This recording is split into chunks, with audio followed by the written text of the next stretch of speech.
Welcome to Nick and Dave Deep Dive the Metaverse, a podcast exploring cult classics, subculture, and geek media. I'm Nick. And I'm Dave. And we will be your tour guides for this deep dive of Sam Raimi's 1993 swashbuckler fantasy horror comedy, Army of Darkness. 1993. I had 1992 written in my notes. I guess maybe it was a little bit of a kind of a crossover or a staggered release. Yeah. So, yeah, it's listed kind of under both years. They took it to festivals in 92, but it was released theatrically in 93. So I went with that. All right. Yeah. That sounds good to me. I mean, I remember when this came out, there were a lot of people who were really hyped about it coming out because they were big fans of Evil Dead and Evil Dead 2.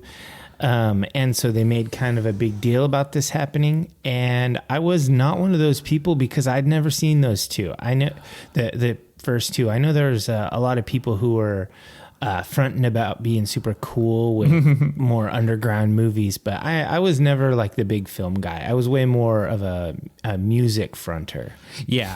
So I remember this had a very strange ad campaign. I watched a bunch of the old theatrical trailers and the TV spots and everything, and they don't tell you it's a sequel, but they act like you should know who this guy is. Yeah. And I was a little baffled by these movies because the tone is real hard to get a handle on. Like, is this a horror movie or a comedy? A comedy, yeah. But I remember the older kids in art class, because this came out while I was a freshman, and the older, hipper kids that had the scoop were talking about Evil Dead 2 and how that movie ends and how this, this is picking up where that left off. And I knew Evil Dead 2 as the scary box at the bookstore, because it's got just that skull that's kind of looking back at you on the cover. And that was always a movie that I looked at the box, but was like a little afraid of as a kid. Yeah, I was also hearing about this from other people when it came out, but I wasn't super interested in it. I don't even know when the first time I saw it was, but it was in the 90s, probably after the theatrical release. I don't think I saw it in the theater. Yeah, so probably from Hollywood Video. Probably, yeah. This is definitely a movie my parents wouldn't rent for me when I was 14 years old. It had bad reviews, and it's not something they'd be interested in, and that's the death knell. If Siskel and Ebert thumbs downed it and they didn't want to see it, I was never going to get to see it. Yeah, for sure. But luckily, my buddy Ryan Whitney bought a bootleg of the director's cut, and I copied it. And so that was the version of this movie that I knew. This is probably only the third. A copy of a bootleg of the director's cut. Nice. Yeah. And so this is maybe only the third time I've watched the theatrical version of this movie, but I've seen the director's cut infinity times. Wow, you're so underground and cool. Yeah, I think this was an interesting movie choice. I like that this is kind of a meta trifecta. I'm pretty sure this fits it all. And we want to review what a meta trifecta is for any new divers we got out there. Well, so as a podcast that explores cult classics, subculture, and geek media, this checks all three boxes. This is sort of it's a cult classic for sure. Yeah. It is thoroughly adopted. The Evil Dead trilogy is adopted by the subculture, like the horror punk not and just gore metal and movie nerds, but like metalheads and other nerds and all that. You see a lot of Evil Dead patches on battle jackets. It's one of those. It's got that subculture appeal, and it's got the geek appeal. This is like a borderline superhero movie. It's thoroughly, Dark Horse put out an adaptation of this movie, coinciding with the release, and there's been tons and tons of Army of Darkness and Evil Dead comics. I think it's a superhero movie for crust punks. Ash is a really interesting sort of like, I think of him is sort of like the heroic version of Dante from Clerks. Like, because he is the retail superhero. Yeah, and we both worked retail. That's where we initially met. So I feel for him with the retail stuff. So this thing grossed 21.5 million, and it was made for 11 million. So it's kind of interesting to me how they kind of build themselves or build this movie as almost like a underground independent production or whatever. I don't even know what vibe you would call it, but $11 million is a lot of money. Yeah. So Sam Raimi, hot off the success of Darkman, which he also made for Universal. Universal was eager to make another movie with him because that ended up being the sleeper hit of the year it came out. And they asked him, what do you want to do? And he says, I want to make a third Evil Dead movie.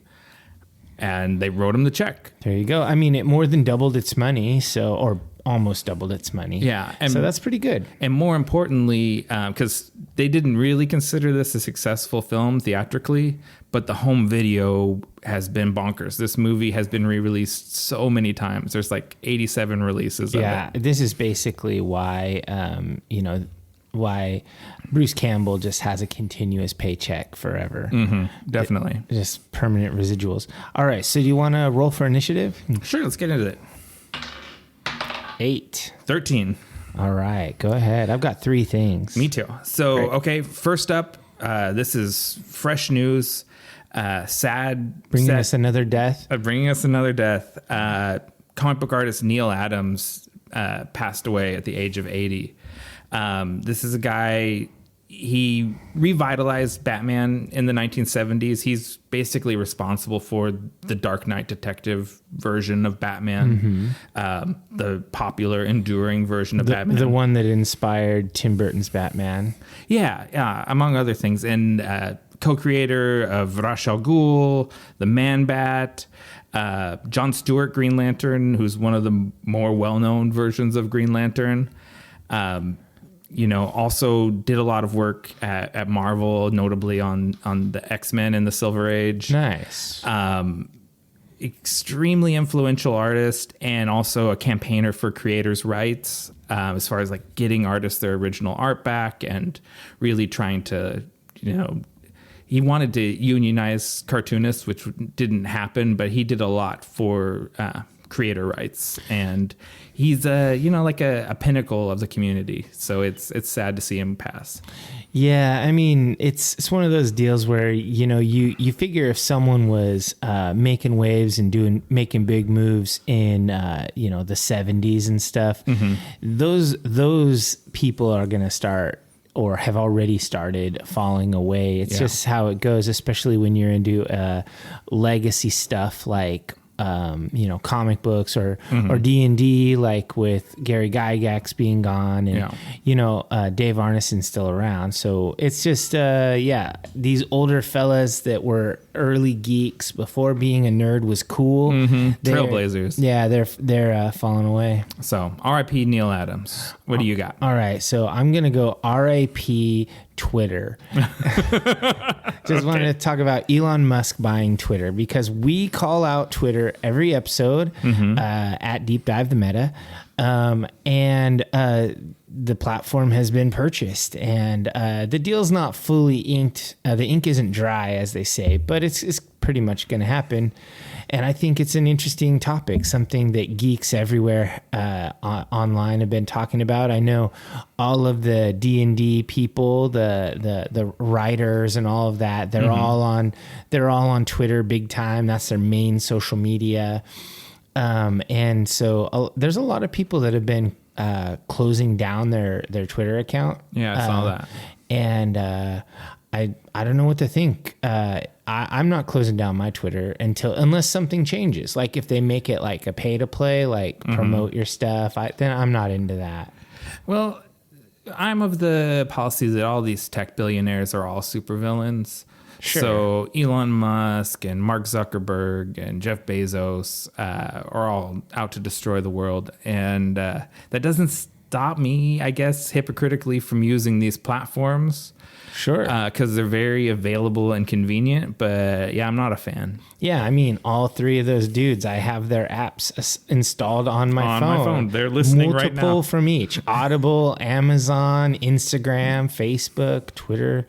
I think that's Elon's only app that I have. Yeah. I know he has a Starlink internet app but I don't have that. Yeah, and this is not like you said, the ink's not dry on this. So this might still not happen, but he seems to want it. And when you have pockets that deep and a desire for anything, you get it eventually. Well, and the Twitter board is up against the wall because they're legally required, or they can be sued if they don't uphold shareholder interests. Right. So he offered something, I don't know, it's like $12 more per share than it was valued at. Right. So that means if they don't accept the offer, they're going contrary to shareholder interests, and they can get sued by their very shareholders who support the buyout. Yeah. The people who stand to get really rich because they're getting 20 or 30% more than the valuation of the stock. Yeah. So basically, if they don't accept it, they're getting sued. If they do accept it, they lose their job, because he's already said he wants to reduce Twitter board pay to zero, and he doesn't think people who never use Twitter should be on the board, of which half of the board members don't use Twitter. Oh, that's really interesting. Yeah, he like was tweeting out the screenshots of their accounts, and like their last tweet was like years ago. They've only ever tweeted like 5 times, that kind of nonsense. Yeah. I mean, I don't, other than for the podcast, I don't tweet really. I just lurk. Yeah, I'm mostly a lurker myself. I retweet mostly, and sometimes I respond to other people's tweets here and there. But anyway, that's enough about Iron Man buying Twitter. Go ahead. What's next? Okay. On April 22nd, Vin Diesel posted a 19-second video on Instagram celebrating the first week of production on Fast 10 or Fast X. Nice. Jason Momoa is in this one, right? Yeah. Jason Momoa is added to the cast. And Justin Lin was supposed to be there to direct this. He's directed most of the best episodes. He stepped, right? That's it. Yeah. And if you watch this video, it's so funny. Vin Diesel's like cheesing for the camera, and Justin Lin is sitting behind him looking awkward. It looks like a hostage video. Dang. And 4 days later, Justin Lin backed out. So Universal is in a pickle right now. Because who are they going to get to do this? There's too much money not to. Oh, yeah. And the movie's already started production. So insiders are estimating it's the delay with the director leaving is costing them between $600,000 and $1 million a day. The second unit has just kept on filming. It's like car shit and whatever. Yeah, car shit, close-ups of feet on gas pedals, and just all of that stuff that the head director doesn't have to be there for. And they are scrambling to fill that director's chair. Let's get James Gunn in there. That would be really interesting. I was leaning towards another James Wan, who directed Fast 7, I think. Okay. I think post-production on Aquaman is done, so he's technically available. If you back the money truck up to him right now, you might be able to get him. For sure. But yeah, I think this might be another, Vin Diesel's personality strikes again. He's really tough to deal with. But who cares? He prints money. That's he better start printing money right now at the pace of $1 million a day. Yeah. I mean, oh man, imagine a Tim Burton's Fast 10. That'd be so weird. What would it be, like Model T Fords? And like Zeppelin. They have a Zeppelin sky chase through the mountains. They really just like a real curveball, bizarro director in there that just a David Lynch. Yeah. Fast 10. Man, if David Lynch did it, it would be amazing. I would love that. All right, what you got? So as all the divers know, survival shows are my jam. I love unscripted television. And we got a BOGO. Season 9 of Alone starts soon. Okay. Starts at the beginning of June.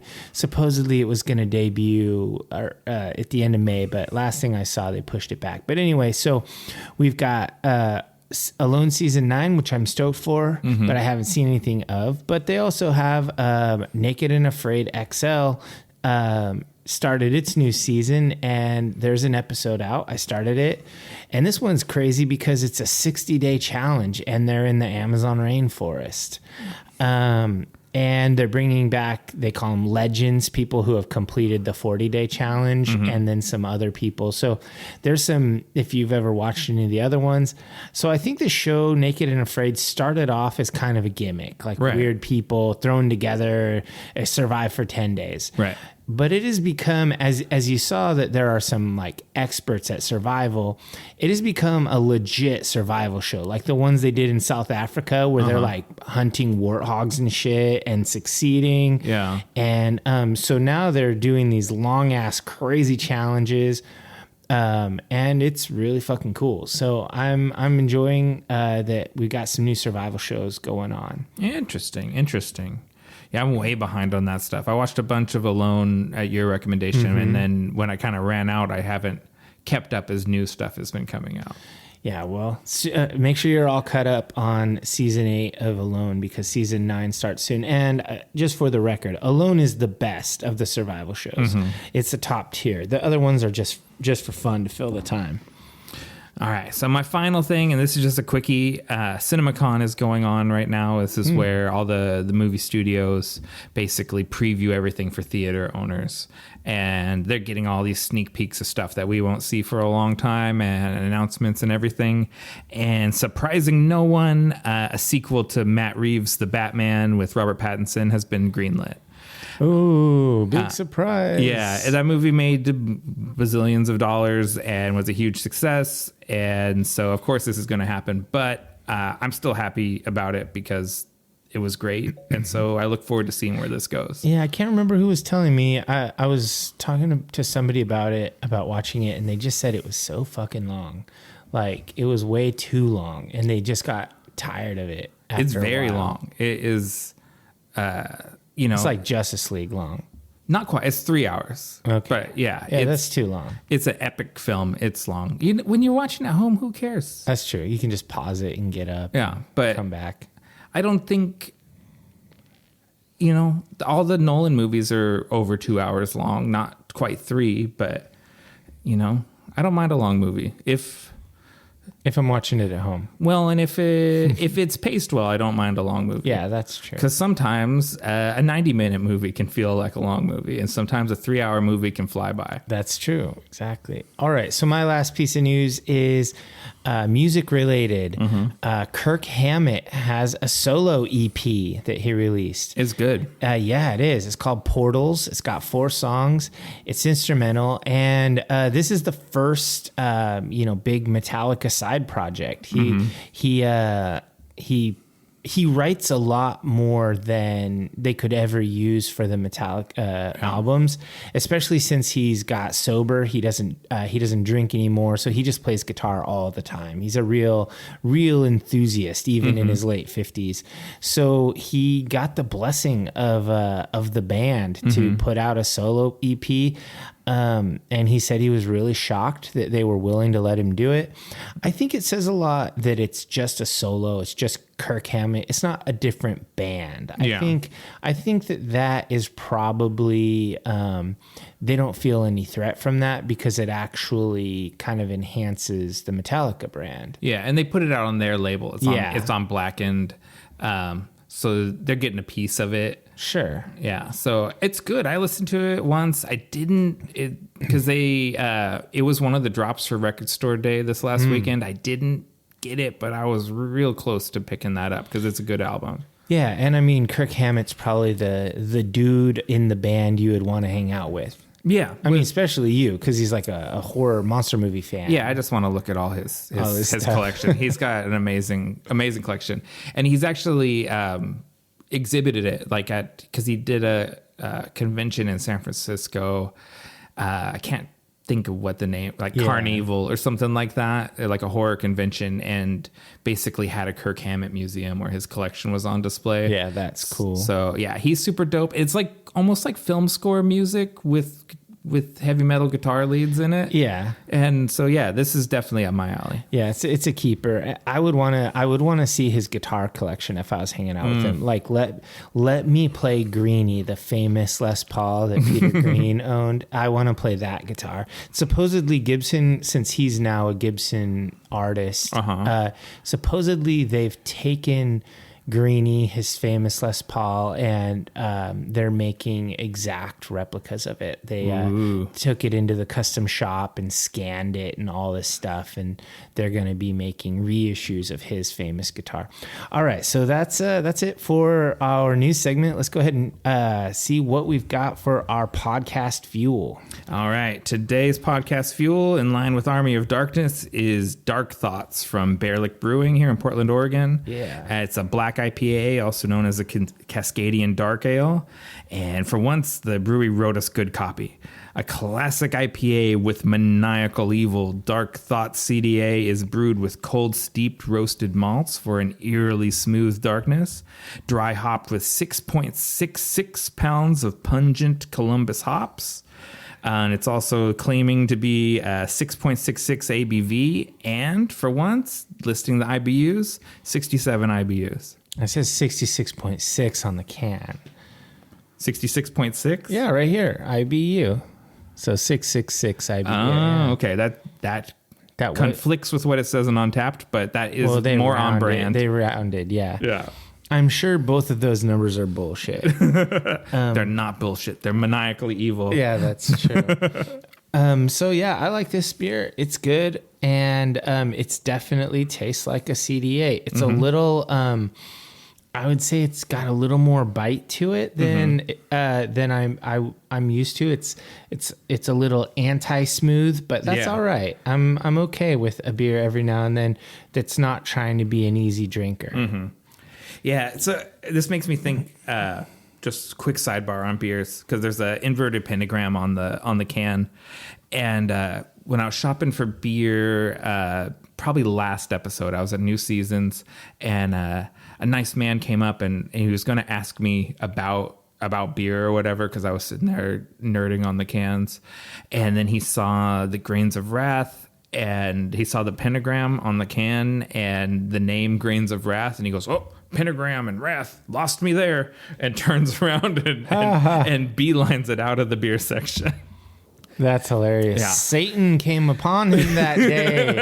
I know. And he was said, like, "Not today, Satan." And he said, "I shouldn't be drinking this devil's water." Yeah.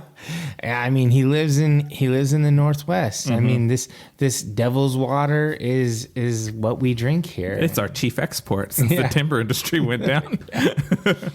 Yeah. All right, so let's take a quick break, and then we will get into this deep dive.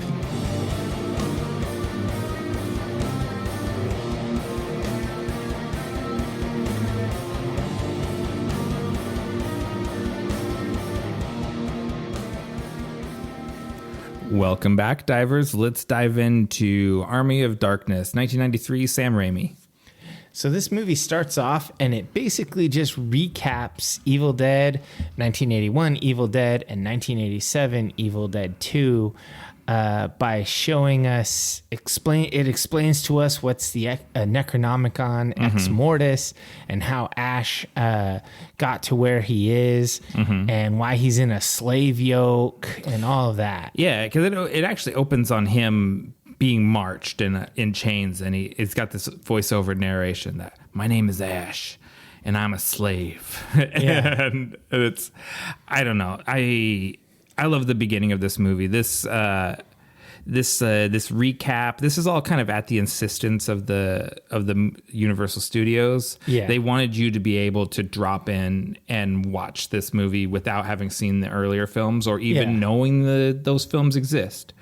And they do a surprisingly good job of front loading it. They use a lot of footage straight from Evil Dead 2. And there's just the stuff with Bridget Fonda playing Linda is new, but everything else is basically just straight out of Evil Dead 2. Yeah, basically, like, they go to a cabin in the woods, and Linda's possessed and killed by the book, and it just gets crazy. There's just a bunch of gonzo stuff here, and there's this spell that sends Ash through an extra dimensional portal. Right. So this is immediately like a big supernatural, crazy horror movie immediately. Yeah. And you just dropped right into it and start getting like jackhammered with information.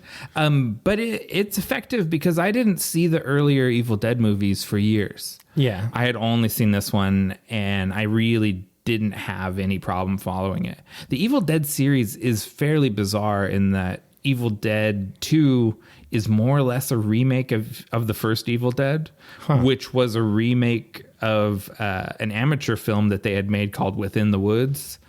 So they basically made the first story 3 times. Yeah. And then Evil Dead 2 was intended to be the Army of Darkness film. They originally intended to call it Medieval Dead, and it was going to take place in medieval times like this. But they didn't have the budget for it, so they ended up basically remaking a kind of a funnier version of the first movie. Well, that makes sense. I mean, and divers, we're going to address the cat in the room. You will occasionally hear meows. There's really no way around it. We have let them into the pod cave so that they will only occasionally meow in greeting rather than whining at a door. Yeah. But to those of you who contacted us and said, is there a cat? There's actually 2.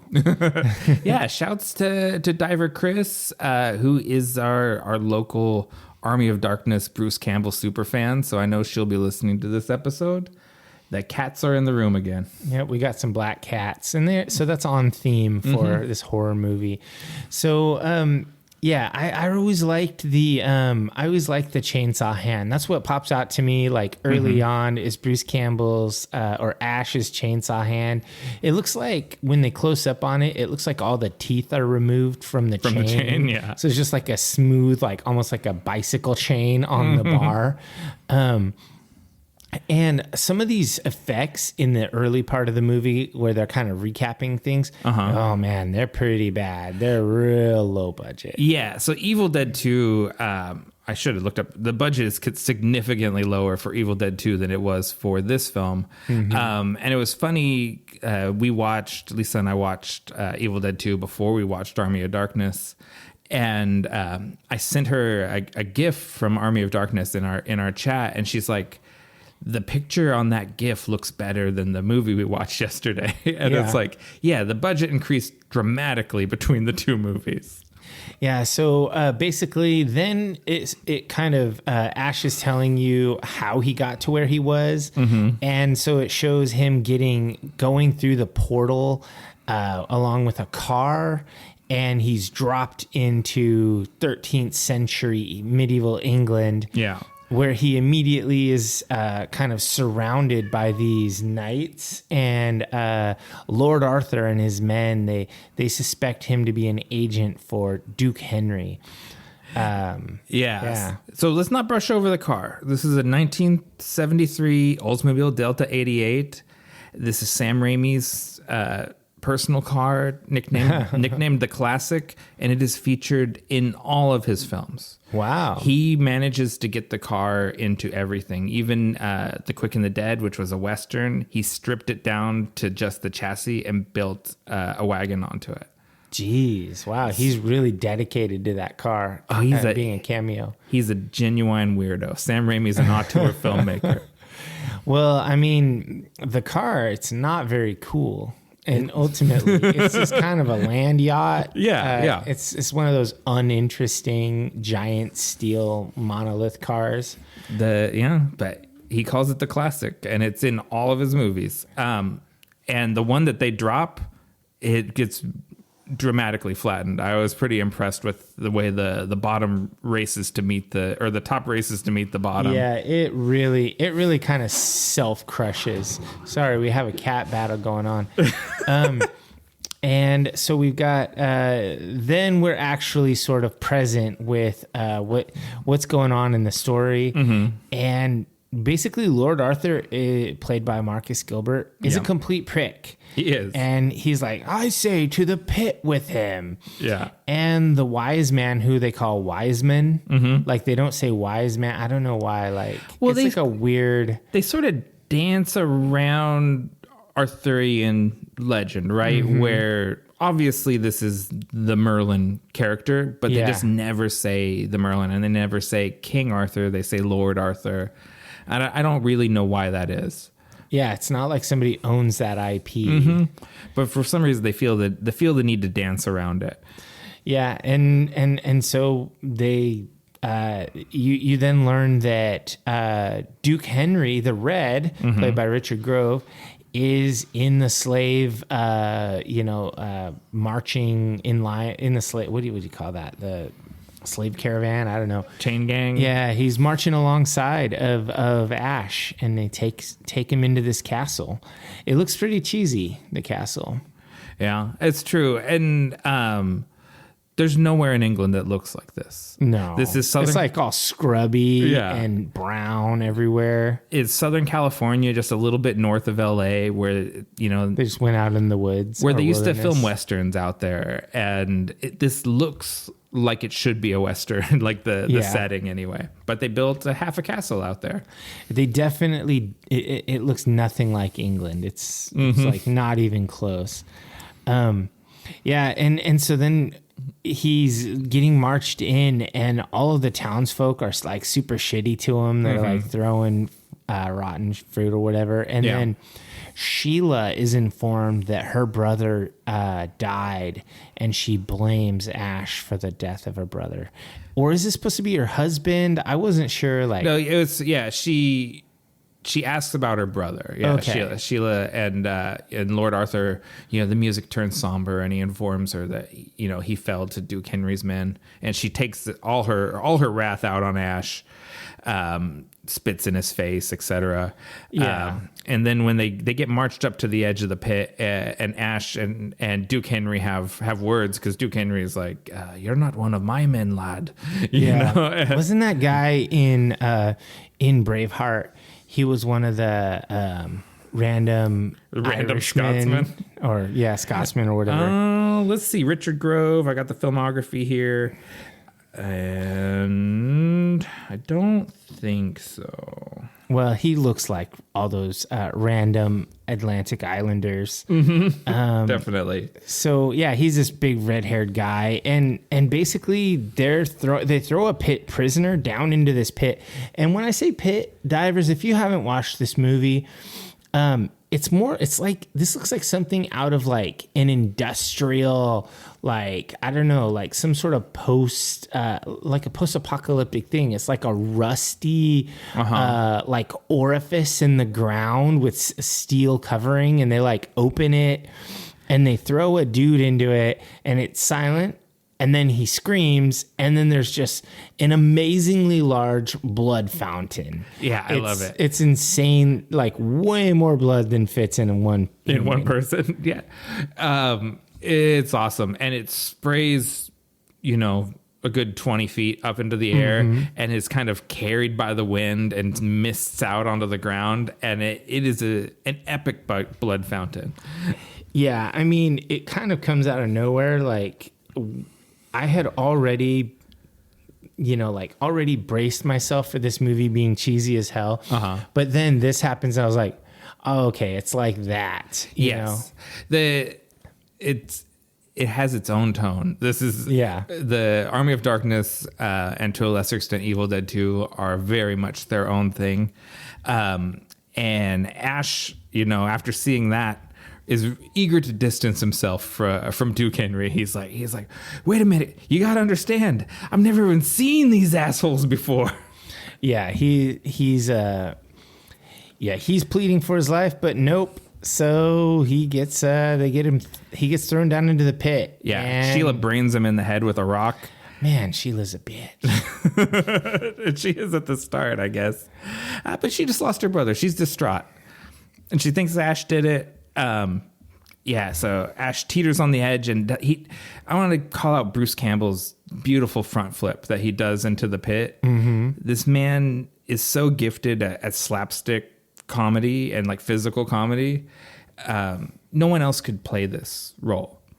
This is unique to him. Well, I mean, he's kind of made it his own. It's kind of his thing. I think someone else could do it, but they would do it their own way. Like, I could easily imagine Jim Carrey playing Ash, but it'd be terrible. It would be a way different. This is terrible. No, it's just a different comedian doing their thing. This is intentionally bad. They're not trying to make high cinema. This is Sharknado, tongue in cheek. Like, look at how evil this is. Jim Carrey. Okay, I would say Jim Carrey's flavor would not be to my liking. Well, yeah, it would be really. That's how I'll put it. Well, I mean, he can be creepy. You saw Cable Guy, right? I love Cable Guy. I mean, so it could be good. So anyway, he gets thrown down there, and the chainsaw gets thrown down to him by Wiseman, played by Ian Abercrombie, after he's getting his ass kicked by this female deadite, which is like this weird witch-looking creature, like obviously some sort of possessed thing. Yeah, she's like the classic deadite, white eyes and just like a little bit exaggerated features. Whenever someone gets possessed by the deadites, that's kind of the look they go for. And Ash is doing a little too well against her, and so Arthur turns on the spikes. Yeah, and so the two big spiked walls are closing in. Yeah, you have these crushing walls to the side. You can't have this guy winning. Yeah, and the crowd's kind of turning to Ash, like they're starting to like him when they see him fighting the deadite. And he quickly dispatches her and is looking how to make his escape when he gets attacked by the second deadite, the pit bitch she's called. Yeah, and he pulls off his belt and he kind of does like an Indiana Jones whip trick to attach it to the chain to pull him up and out. And he cuts off the hand of the deadite and he ends up getting out of the pit. Yeah. And he crawls up out there and basically takes charge of the situation now. Ash is now calling the shots, and he starts monologuing to the crowd, and he orders them to free Henry and his men, and they ride out of there. And one of the pit bitch sort of follows Ash out, and he shoots her with the shotgun.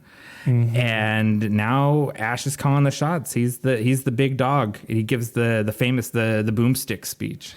Yeah, so I thought this was a pretty cool part of the movie. Like I was on board with Ash at this point because they did him wrong, but he comes out on top, and he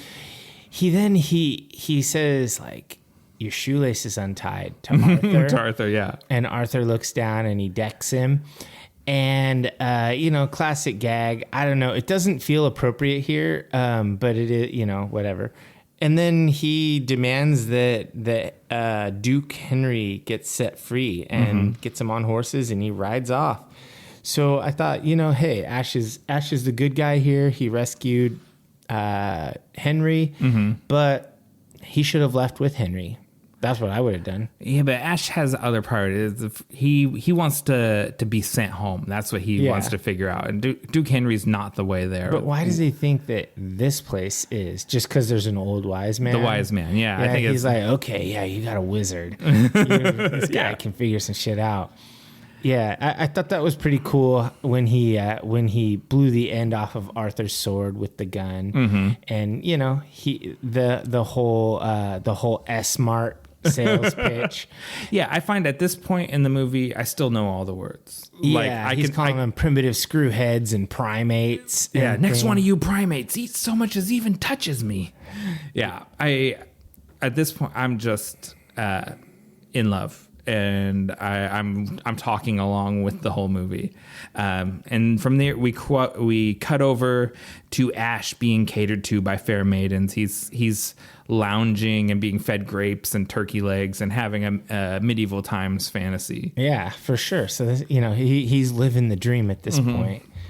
And then Sheila she turns and she seems to be a little more in favor because, if she's like, oh, well, maybe he didn't kill my brother, Yeah. But Ash is a pretty big dick to Sheila. Yeah. It's like, first you want to kill me, then you want to kiss me? Blow. Yeah. Sorry about the cats. A little distracting.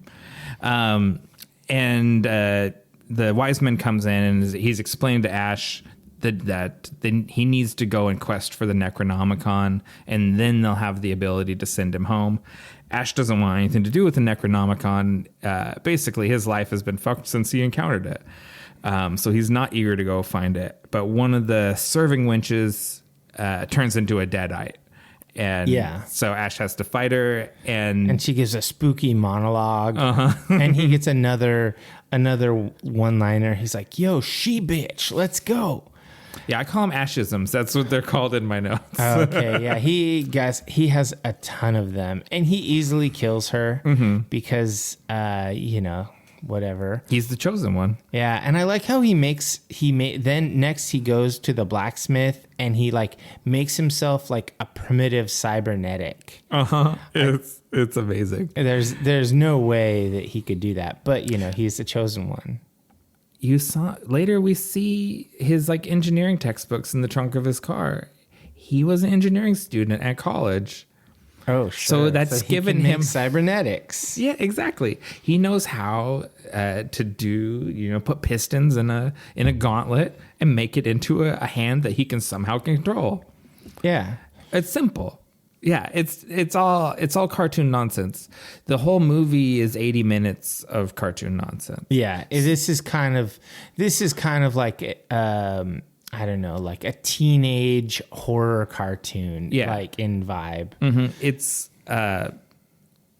you have to have cartoon logic. It's very Bugs Bunny.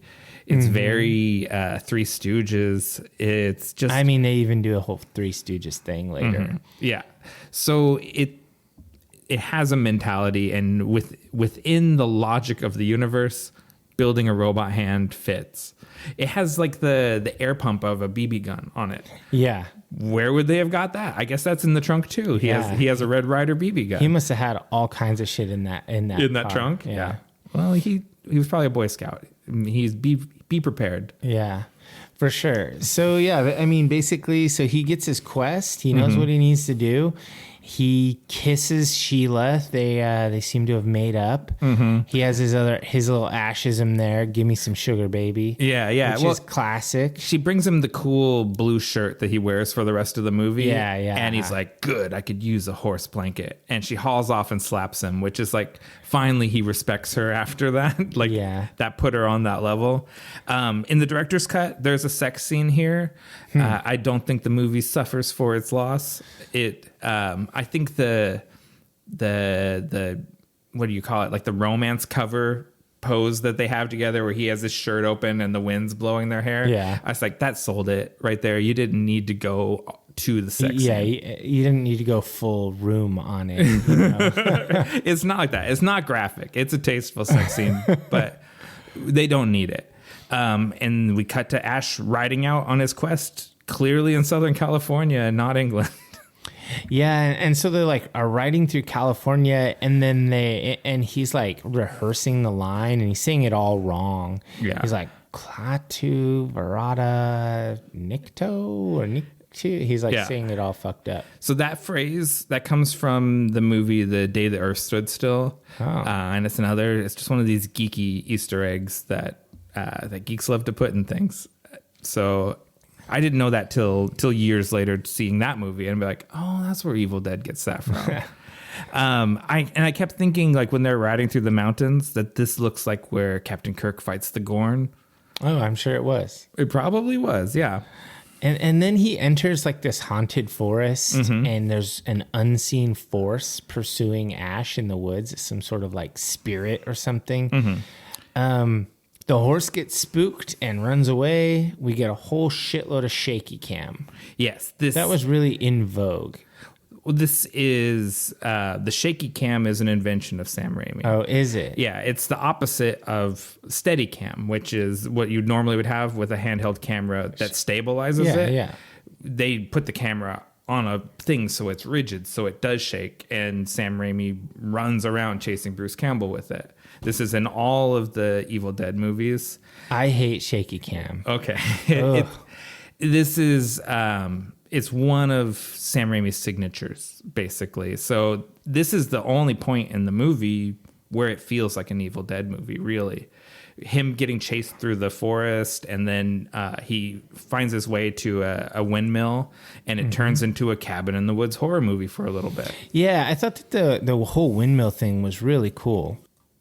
Yeah, and they achieved that in a really interesting way. It's a forced perspective shot. So Bruce Campbell is running kind of in the far background with the model of the windmill up close to the camera, making it look like he's running to the windmill that's full size. Oh, wow. That's neat.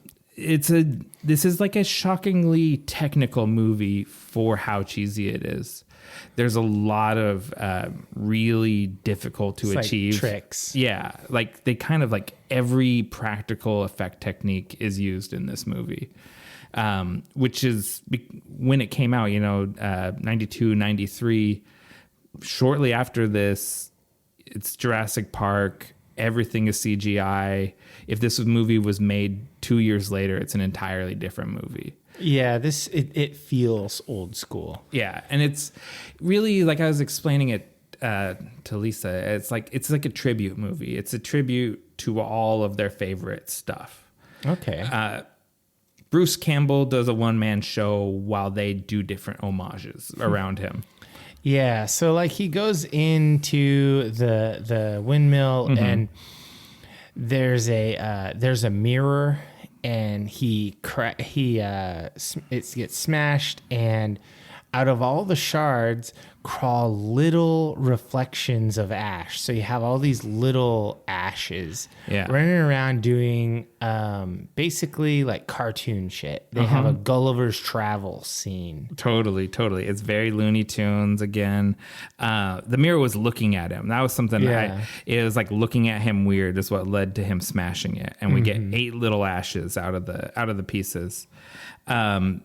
So this scene is longer in the director's cut. I like this version of it a lot better, the theatrical version. I mean, this version was even a little long. This was not needed. Yeah, and then there's even more deleted scene like that extends the scene even longer. So that's where there's like 20 minutes of windmill scene. Oh God. It goes on for so long. So this version that's in the theatrical cut is the best version of it. Huh.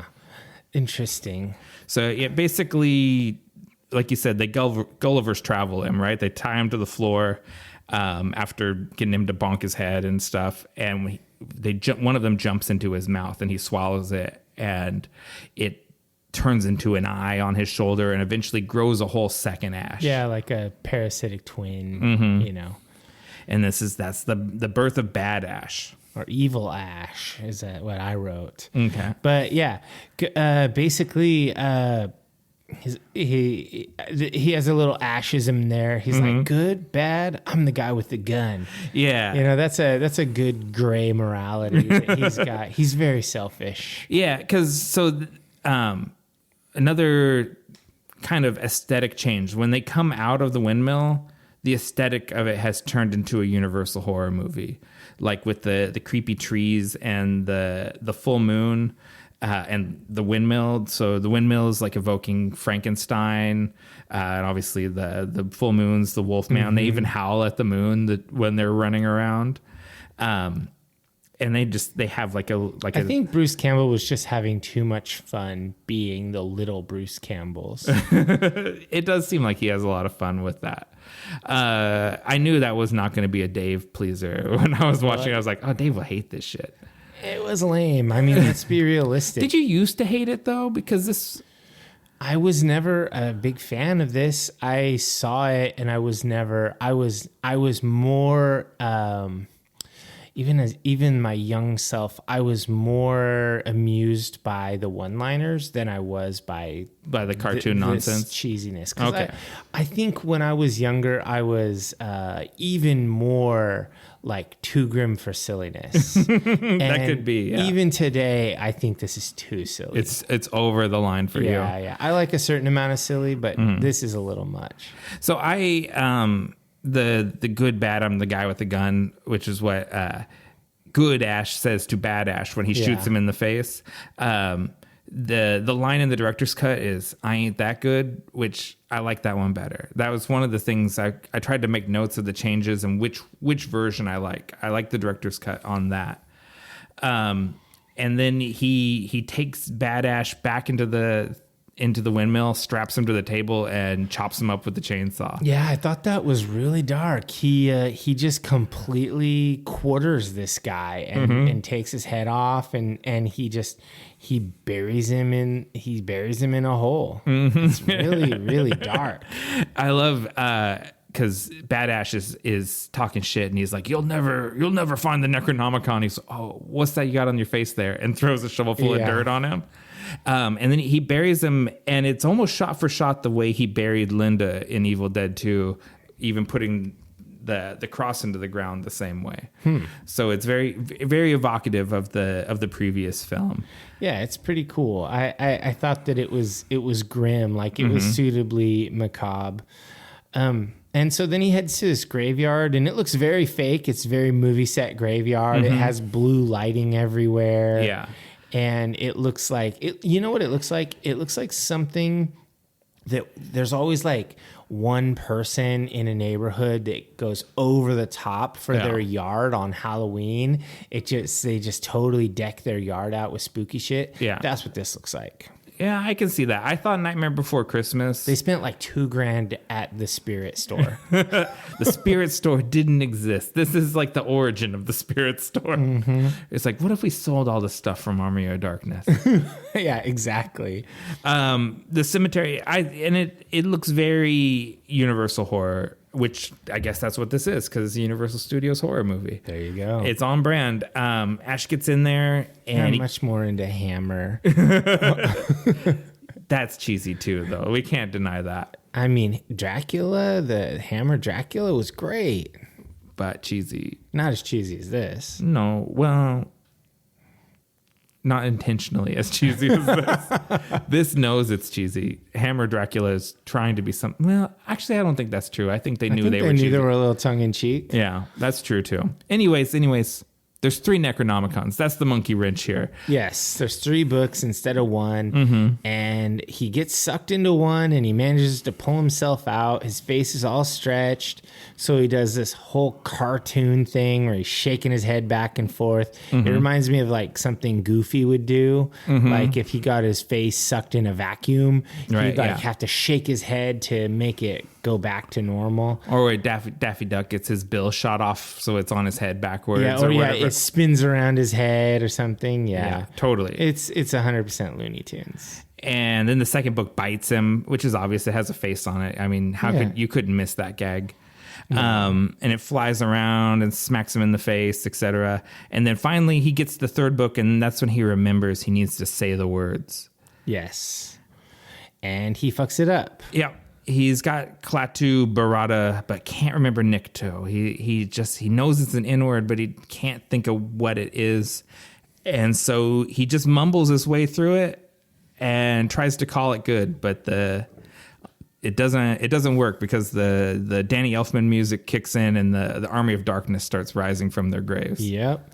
And basically he's like trying to mumble and hiss, and it just doesn't work. They do he gets attacked by skeletons, and they do the whole Three Stooges thing, and he gets hit, and he hears Tweety birds, but in his ears. It's like, I'm just like, at this point, I'm like, oh man, it's like, I wanted this to be a lot more of I wanted this to be less comedy and a little more low budget horror. And it has been like at least 20 years. I would say more than that, 25 years since I saw this. And I didn't remember it being this hammy. Oh, yeah. Like, it's bad. Well, I just like the Tweety birds. I will take this time to just point out, I originally suggested we do Evil Dead 2. Is it a little more horror, a lot more horror? Yes. I've seen Evil Dead 2 25 years ago, but yeah. I didn't see, this. But the reason we do this one is because this is popular. This was the one that we're chasing clout. Big. Well, I mean, this is the same reason we did the Black Album and Nevermind, and we didn't do Master of Puppets and Bleach. Right. It's because we're trying to do things that are relatable and more part of the geek media scene. Yeah. And so I think this Army of Darkness is that movie. It is definitely the biggest of the 3 films. Yeah. Anyways, that's kind of beside the point. So Ash, he goes through his Three Stooges thing with the skeleton hands, gets back on the horse and rides hard back to the castle. And basically everyone's happy to see him, but the wise man susses him out immediately. He's like, "Did you say the words?" Like, he knows Ash fucked up. Yeah, he's onto him. And meanwhile, bad Ash rises from the grave and unites the Deadites. And he's like a dark knight of some kind, like a death knight, and he's leading the army of darkness. And this is really close to a one-man show because Bruce Campbell is the lead and the villain of the movie. He's in just about every scene in the entire movie. Hopefully he had points in this movie. Like, well, he's a co-producer of it. So and so definitely gets a certain amount of money. It's what keeps him in Hamburger Helper or whatever he eats. Do people still eat that? He strikes me as a guy that would eat Hamburger Helper. I don't know. I don't know why. When Bruce Campbell listens to this and he's eating sushi or something, he's just gonna be like, "What the fuck, guys? Hamburger Helper." He says it sounds pretty good, actually. What kind of peasant do you think I am? I love the wise man calls him a dung-eating fool. I like that too. Everyone loses faith in Ash except for Sheila, but then even Sheila loses faith. He's like, "What?" She's like, "What of those sweet words we spoke?" And he goes, "That's just what we call pillow talk, baby." Yeah. And she's sad. Everyone is sad. But the pity party gets short-lived because the winged Deadite flies in and snatches Sheila. Yeah, and takes her out, and then she's transformed into a Deadite. And Bad Ash, looking like the Kurgan in his full armor.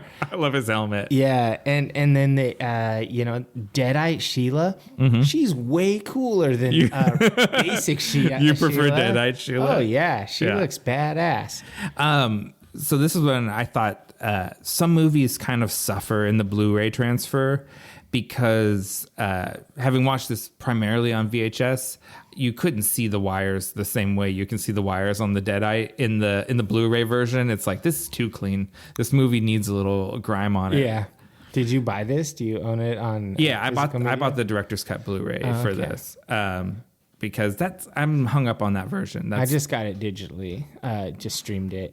Yeah, it's on HBO Max, so you don't have to buy the Blu-ray. I just did because I used to own it, an earlier DVD version of it, and it's one of the things that got stolen when my house was burgled. Oof. I had all 3 Evil Dead movies, I think, and they sold it for $1 at probably. a pawn shop. And I think I had like the ones where they're in the Necronomicon cases, so they feel like gross skin, like human flesh. Yeah. Bound in actual human flesh. You can get it in Thailand. Yeah, so basically, it's determined that they're going to have to fight the Deadite army. It's going to be humans versus undead. Yeah. And it shows scenes of the army marching, and there's some real cheesy puppetry going on. Like they look very fake. They like make the Crypt Keeper look strikingly real. Yeah. Well, it's sure it looks fake, but there's a lot going on in these scenes as far as like the combination of rear projection of the stop motion animation, the people in suits, and then the puppets in the foreground, and marching it all together. It doesn't look real, but this is all very difficult to do. It's very complicated. I appreciate it was complicated, but it turned out cheesy. Yeah. It didn't turn out like, I wasn't like, whoa, that's rad. I was more like, oh, that's fucking something. There you go with that. Fair enough. And the back at the castle, the scout rides up and lets them know that the army of the dead is massing, and they're 2 days ride out, and everyone's losing faith. But Ash gives another hero speech and basically rallies them back together. Yeah, so they have to go get the Oldsmobile Delta 88. They got to get the textbooks out of there. They got to get help from Duke Henry. Yeah. He's got to train them up to be medieval soldiers and use technology and all this stuff. And so in 2 days, he whips them into shape. Yeah, they make gunpowder, they make bombs and exploding arrows. There's a well-placed Dark Horse Presents comic in the trunk, which good cross promotion because Dark Horse was doing the comic adaptation of the movie. It's just one of these montages, and then the Deadites come and lay siege. And the movie gets real muddy through here. There's just a lot of stuff happening. So at first, as I'm watching these battle scenes, because it goes from like little interaction to little interaction, it goes going around. It reminded me of a D&D campaign. You're like, oh, okay, whose initiative is it now? Okay, let's settle that. What are you gonna do? Okay, next character. Yeah. Okay, so now it's Duke Henry's turn. Okay, Riders of Rohan, show up. You do your charge, roll your damage. Okay, next guy. And it goes on. And at first I'm like, really, I'm enjoying it, and I like how Ash is throwing out one-liners like, honey, you got real ugly. Yeah. And then after a while, I'm like, why are they still doing this? It's like, come on, this is long. Like, this is the longest part of the movie is the battle. And this is the short version of it. It was like, this is like it's an 80-minute movie, and this battle is like half an hour. And I'm gonna lay that at the feet of Sam Raimi because the movie has two editors, Bob Murkowski, and the other credited editor is ROC Sandstorm, which is a Sam Raimi alias. Oh God. And so Bob Murkowski edited the first half of the film, and Sam Raimi edited this back half, basically this battle sequence. So the first half was tight and the second half was loose. The second half is real loose, and this is the tighter version of it. It's even longer in the director's cut, but ROC Sandstorm's terrible editor. I'll agree with that. Yeah, it's not. The editing is pretty bad in this. But to cut to the chase, they breach the walls. They get in. The Delta 88 comes out. It's now steam powered death coaster, I think they call it. He drives around chopping up Deadites. Deadite Sheila comes. It's all to get us to Good Ash and Bad Ash sword fighting over the book. Yeah, and it's all right. It's not too bad. They fight, and the good guys win. And Lord Arthur and Duke Henry are bros again. Yeah. And, all is well. There's some interesting trivia stuff. They forgot to shoot Duke Henry's close-up. Oh. So when he rides in and he bashes one of the Deadites with his mace, they literally shot that on the side of the freeway. Because they were driving back, had everything packed up, and were done for the night. And they're like, "Shit, we missed the close up."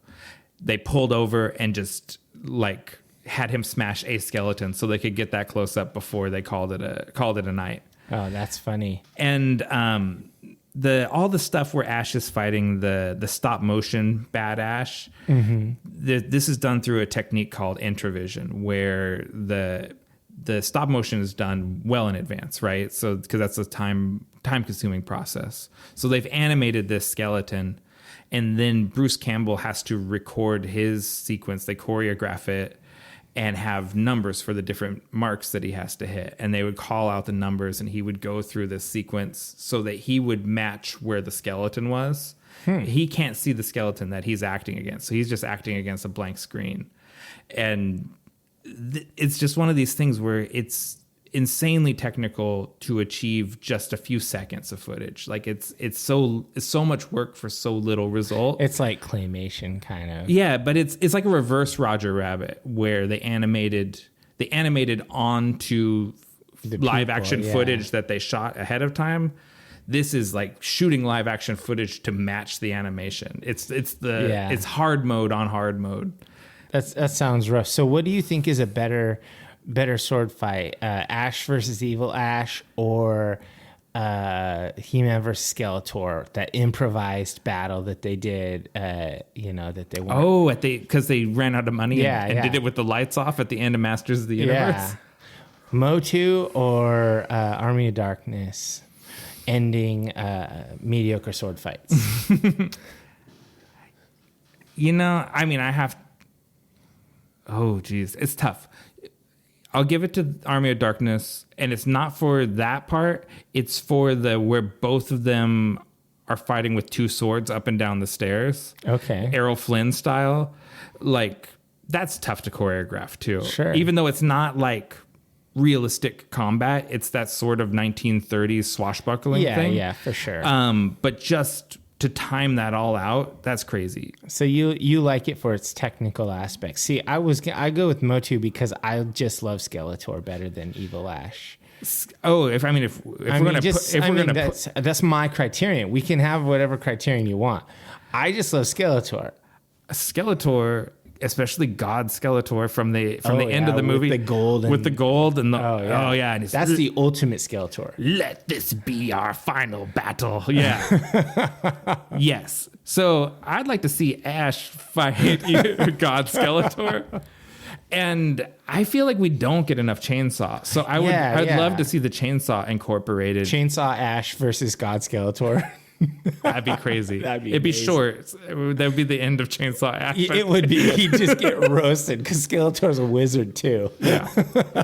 But I would like to see that. All right, you heard it here, divers. We gotta get that. Can we get a Snyder cut of this where he adds in Skeletor or some shit? I mean, because he added in the alien guy. Oh man, like. In the Snyder movie where they... Oh, he adds the Martian Manhunter? He added Martian Manhunter, and he can add Skeletor. Let's make it happen. That'd be funny. Anyway, so they're victorious, and he wants to be sent back to his own time, so they decide they're going to make a potion from the Necronomicon, and it works. He has to drink the potion and say the magic words, and he'll wake up in his own time. And he says goodbye to Sheila, and he rides off. And we cut back to the S-Mart, and he's there talking to Ted Raimi and explaining the story to him. This is like the fourth role that Ted Raimi plays in this movie. Nice. Sometimes he plays different villagers in the same scene. He gets used a lot. And he's like, I could have been king. Yeah, and he's like, did you say the words right this time? He's like, well, maybe I didn't say every single syllable of every word. And of course, because he fucked up the words, a Deadite attack happens at the S-Mart. And so Ash gets thrown into the sporting goods section and gets a shotgun and fights the Deadite. It's actually not a shotgun. He has a lever action cowboy rifle, probably a 30-30, which I thought was really interesting choice there because I'm a big fan of lever action rifles. It's what I grew up shooting. Mm-hmm. It is very cowboy style. And I kept thinking, like, how many rounds does that thing hold? Because he shoots it a lot. It's like 7 or 8 realistically in the real world. But I mean, he shot his double barrel shotgun like 5 times in one scene. They don't care about that kind of thing. Yeah, that's true. Yeah, I like the cowboy rifle, how he's just going off on him with it. It's awesome. And so why didn't they make a sequel to this? Why didn't they make more? Because, I mean, come on, Deadites come into the modern world. Okay, well... Technically, there is a sequel. There's a TV show called Ash versus the Evil Dead. There's 2 seasons of it. Oh, I never saw that. Yeah, it's on Showtime, I think. I haven't watched both seasons. We got through part of season 1, and Lisa wasn't into it, and I didn't pursue it. But I'm a little reignited on the franchise, so I might watch those seasons. Okay. So this is a totally different ending than the director's cut. And I had no idea for years and years that this ending existed until I was talking about the movie with someone, and our stories didn't match. You know, because we were talking about the movie, and I was saying this thing about, he's like, yeah, and he wakes up in post-apocalyptic London, and da-da-da-da. And they're like, no. He goes back to the S-Mart and fights the Deadite, and it says, "Hail to the King, baby." Yeah, and I was that's like, how the movie ends. Yeah, and I was like, that's not how the movie ends. He goes to sleep in his car, and he wakes up, and he takes too many drops of the potion, and he sleeps too long. And it's like, no, that's not how this movie ends. And it's like, I've seen this Did movie they a million really times. do a Rip Van Winkle? Oh, it's total Rip Van Winkle. Yeah, and it sets up a sequel where it will be a sci-fi movie, right? So they've done a horror movie, and this is like a fantasy adventure, and then the next one would be a sci-fi movie. But it never came to pass because Universal objected to the bummer ending and wanted a happy ending for it. Sort of. Yeah, okay, I get that. And this is the canonical ending because this is the ending that leads into the TV show. So this is the one that really counts if there is such a thing. Okay. Yeah, I mean that ending quote, "Hail to the King, baby." You know, it's funny because I remember after this movie, so many of our friends, mostly Johnny, were saying all of these ashisms all the time. And I remember people incorporating blow into their just daily speech, you know, like just regular use of these words. So, and this is the thing, you can't always control what someone takes away from a piece of art that you make, right? Sure. So to me, the ashisms, as much as I love them, they're parody, right? They're parodying like the sort of one-liners like Schwarzenegger would say in his movies, like "let off some steam, Bennett," when he impales the guy with the steam pipe. Oh God. And so it's a parody of an action movie, and Ash is a buffoon, right? Like in clowning terms, that's the kind of clown that he is. Mm-hmm. And he's not supposed to be like an aspirational character. He's a clown. So say if you're a clownish sort of person, maybe you don't get that. And you're like, that guy is just cool. Not ironically. Yes. He's just cool. That's how you should treat women. That's how you should handle situations. Like they're not in on the joke because it's too close to their own reality. Yeah, I think that's exactly true. A lot of people really thought that, you should be like, "Oh, that was just pillow talk, baby." Like, yeah. They thought that that's what you should say and that's how you should be, when really this is complete satire. Yes, and some people don't get satire. It's like, have you ever been to a Steel Panther concert? I have not. I don't know if I would pay for that. I don't recommend it. You went to a Steel Panther show? I did. Why? Yeah, because everyone talks about how great they are, and I thought it was funny before I went to the show. Sure, it's a joke band. But I don't feel like the audience gets the joke. I think they think it's serious. I think it's like the 80s Reborn. Yeah, and I think that they I don't know, it crosses over this line when you're there. I feel like it crossed over the line of where we're laughing at the womanizing to where this is just gross and we're being gross. Okay. And so I was like, I'm not enjoying this. In fact, I'm not even going to stay through this whole show because this sucks. So that can happen. That's a real risk in satire, is that the wrong people latch onto it. So I guess that's what didn't work. But I don't think that's overwhelming in Deadites. I don't think that the Deadite community is largely... Is that what they call themselves? Yeah, the fans of the Evil Dead, yeah. The Deadites. Okay, well then let me ask you, what worked for you? What were your personal highlights? Okay, number one, Bruce Campbell. He's a singular force. He's such a unique performer. He's a man out of time, right? If any time between like the silent era and the mid 60s, he would have been a huge movie star. But in the modern era, he's just kind of too weird to fit any mold. He doesn't work as a regular comedian, but he doesn't really work as an action hero. I guess he kind of found his niche like on TV with like Briscoe County and Xena and those shows and stuff. Sure. Which kind of had that cheesy humor. But he would have been a real movie star in like the 50s. He has the looks, and like that sort of comedy worked better back then. And so I just think this is just a showcase for him, and I love it. Number two, Sam Raimi's visual style. I love all the Raimi-isms. I love the shaky cam, the Ramo cam, the push-in extreme close-ups, like all this stuff. Between this movie and Darkman, which came out just before it, you see Sam Raimi becoming the guy that makes the Spider-Man trilogy, like learning how to make a big budget action movie. These are the movies where he's figuring out the tools. And I think that's really cool. And then finally, K&B FX Group, Robert Kurtzman, Greg Nicotero, and Howard Berger.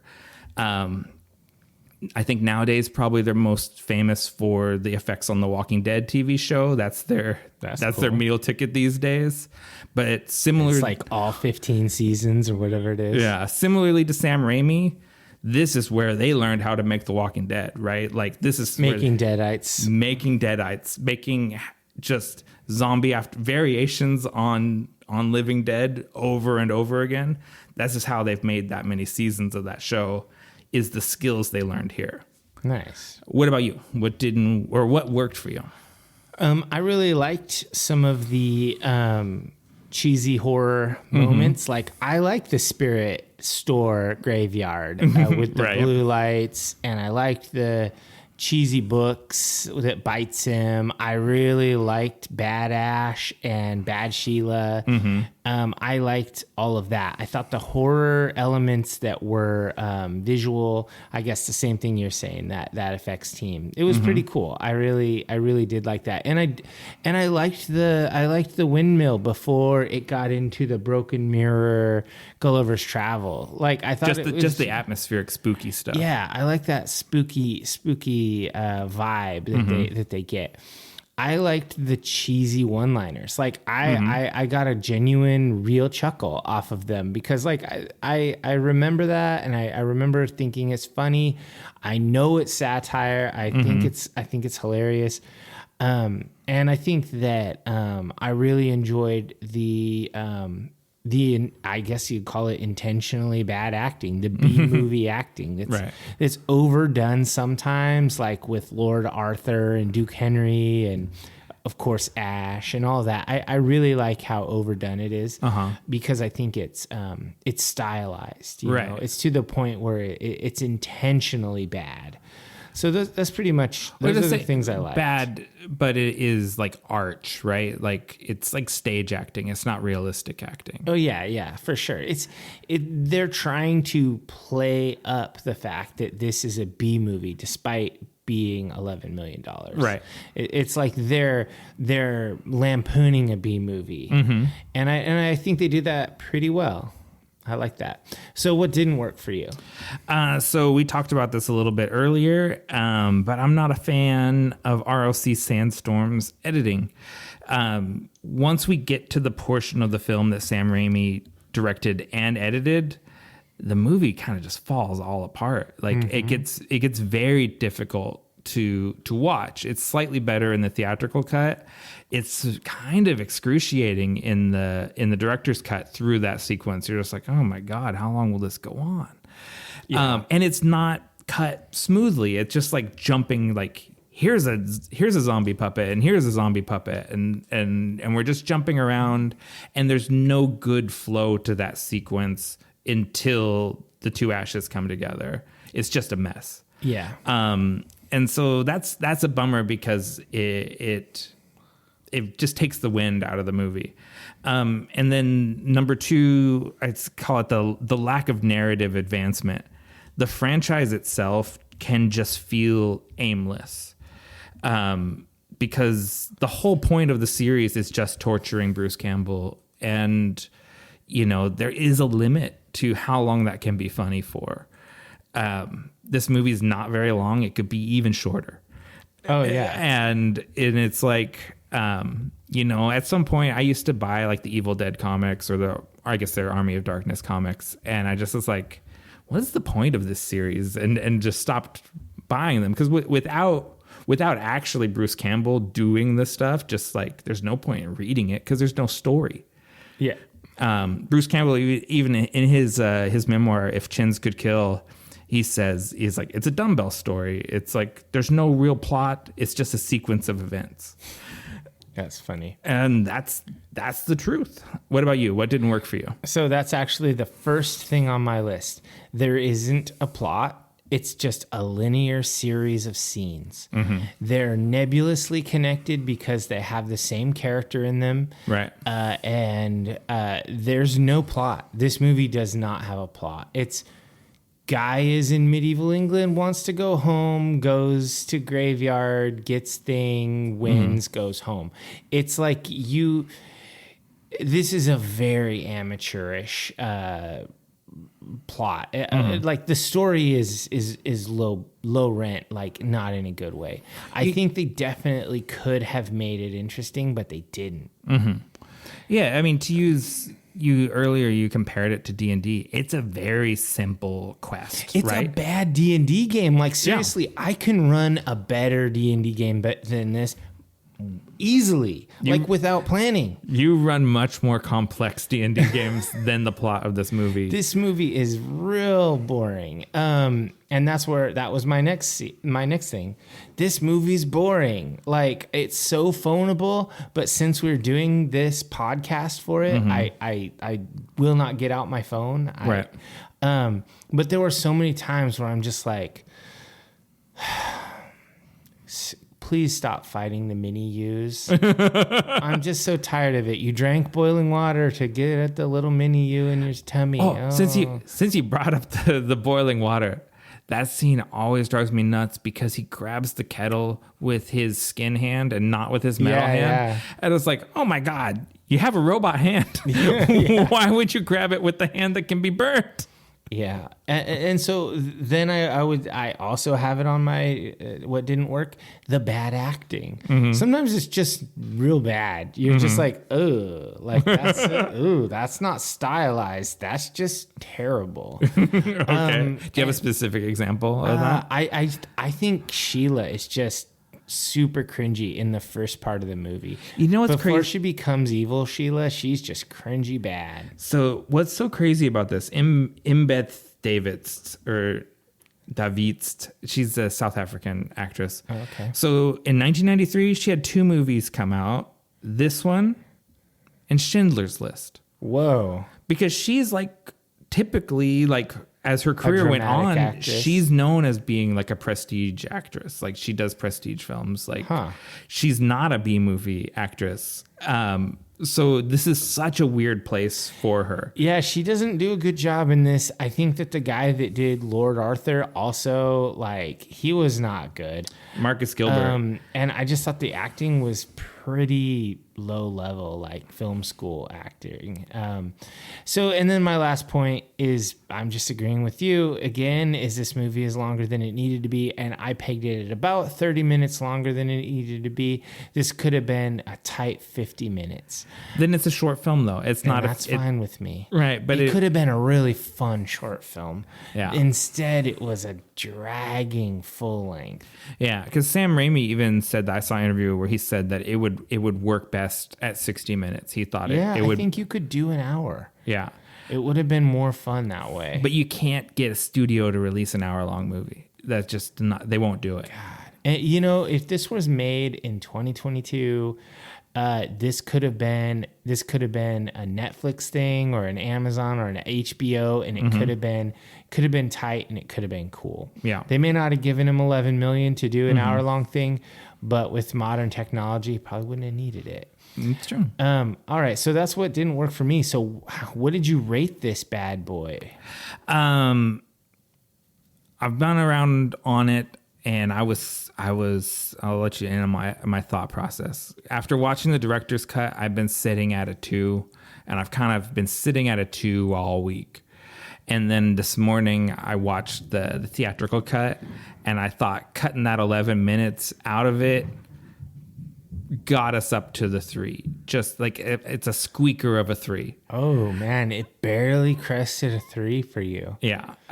That's not to say I don't love this movie, because I do.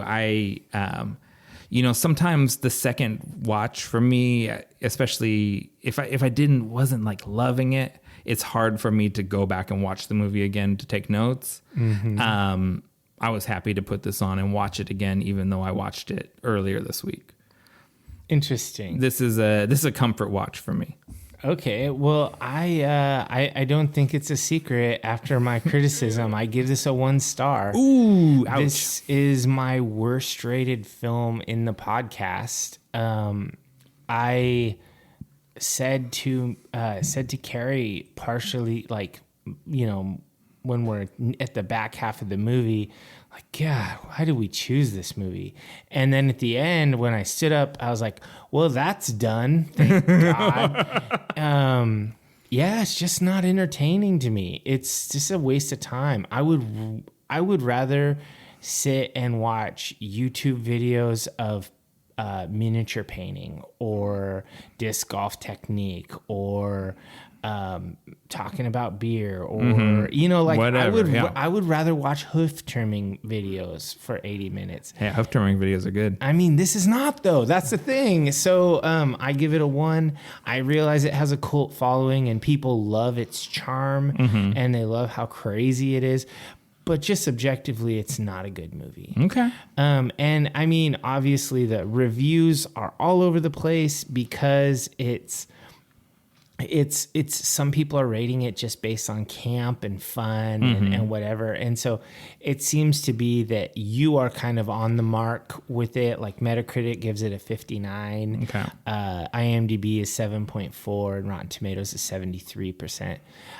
So I think that's solidly a 3, which tells me that there's a lot of people rating it real low and a lot of people rating it real high. It's settled in the middle.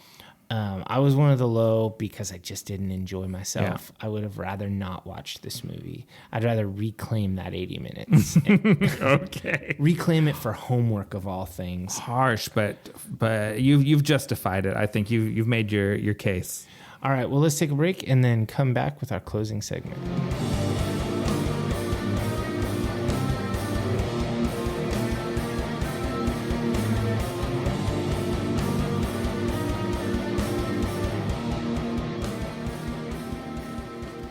Okay, welcome back, divers. It's time for our final segment, the one where Ask Dave, what are you into right now? All right. Well, I have not been doing a ton of stuff like I've been saying, as far as stuff that I have been watching or recommending to people. All I can do is reinforce what I said about going and watching the new survival shows, Naked and Afraid XL. As far as what I've actually been up to, is I played in my first disc golf tournament recently. Nice. It was a doubles tournament with my wife Carrie. We threw really well. We did a good job, better than we thought we would play. It was a little bit grueling because we're playing 2 rounds in a single day. So that's 18 holes on about a 9,000 foot course. So walking several miles, doing a lot of exercise. So I was pretty sore, sore the next day. I had a really good time doing it. But that's basically it. One of the beautiful parts about doubles play is that you don't suffer from a real bad throw, because it takes both of you to throw a bad throw in order for you to have to stick with it, because you choose the better of the 2 throws. Oh, interesting. So like we both throw off the tee, and then whichever one we like better, we both go to it, and then we both throw from there, and then whichever one we like better, we go to that. And then, once you're close enough, you both get putts at it. So you basically get 2 tries at every throw with your partner. And so very rarely are you ever just totally blowing up a hole with a terrible score. We only blew up 1 hole out of 36, and that's where I threw it into a pond and Carrie threw it into a tree. And so we were pretty screwed on that one. But other than that, 35 good holes of disc golf. And so that was nice, and great weather. So that's very about cool. It for me. I'll just keep it short. What about you? What are you into right now? I really was struggling to get something for this because I just haven't really started anything new. But I decided to do a callback to when a few episodes back I showed you some coming attraction trailers. Oh. And, I showed you the Batman and Everything Everywhere All at Once. Yeah. Those both came out and were great. And the third one has finally arrived. And so I've seen Robert Eggers' The Northman. Oh, I want to see that. Oh, dude. So good. all three, also, I'm going to pat myself on the back. All three movies that I did for Coming Attractions have been masterpieces. These have masterpieces. Have been exceptional films. Is it theater only, or this is still theater only? Okay. Yeah, the Batman's home now, though. You can watch that. I just haven't been able to carve out 3 hours. 3 hours for a comic book movie. So this is Robert Eggers, director of The Witch and The Lighthouse. It's co-written by him and Sion, Icelandic writer. You were concerned about historical accuracy, so I'm going to give the bona fides. 3 historical advisors: archaeology professor Neil Price, author of Children of Ash and Elm. I've read that book. I talked about it on this podcast. Folklorist Terry Gunnell from the University of Iceland, and Viking historian Johanna Friorik's daughter are the 3 historical consultants. And I've actually seen the second fellow, the Icelandic guy, on Dr. Jackson Crawford's YouTube channel. He's interviewed him. Yeah, I know Jackson Crawford did some consulting regarding the runic writing that they use, because he's a specific linguist. That's his area of expertise. He consulted on this too. Yeah, because all the title cards are in runic. Every time there's like a scene change, and it's all in period correct writing. It's all proper. And so this is based on the saga of Amleth, who this is the inspiration for Shakespeare's Hamlet. Yeah, and it's a very melancholy Dane. Like, this is a grim, dark fucking movie. And Robert Eggers, the Lighthouse was a black and white film. This is a color film, but there's certain points in the movie where it goes very nearly black and white, where like the only super desaturated. Yeah, where like the only thing that will be in color is like the flame or something, and the whole screen is black and white. It's so grim. It's not a feel-good movie, and don't go looking for a happy ending, but it's beautiful. It's absolutely gorgeous, and it's brutal. It's a real tough movie. When I said it looked like a highbrow version of Conan the Barbarian, I'll stand by that. And Robert Eggers cited Conan when he was on Mark Maron's podcast the other day. So I think there is some intentional nods to Conan the Barbarian in it. Okay. But no fantasy. Or no, there's fantasy, because there's a folkloric mythological. Yeah, there's a mythology. There's Valkyries and Odin and Norse mythology. But yeah, so big recommend on the Northmen, as long as you're in for the grimdark and don't want a happy ending movie. I'm all about the grimdark. I'm definitely gonna wait till I can stream it and watch it at home. But yeah, I'm 100%. I'm the target audience for that movie. Yeah, I think so. Well, you want to give them the call to action? Yeah, let's go ahead and subscribe to us on your favorite podcatcher, as well as YouTube, Spotify, and Audible. Don't forget to leave us a review. A 5-star review costs you nothing, but means everything to us. New episodes of Nick and Dave Deep Dive the Metaverse drop the 1st and 15th of every month, and you can find us on all social media platforms across the Metaverse as at Deep Dive the Meta. We are on Twitter until Elon kicks us off. Facebook, or makes us pay to use it. Facebook till Zuckerberg gets tired of us talking shit. But we're also on Pinterest, which no one's interested in buying. Well, I guess this is really goodbye. Don't say goodbye. Say good journey.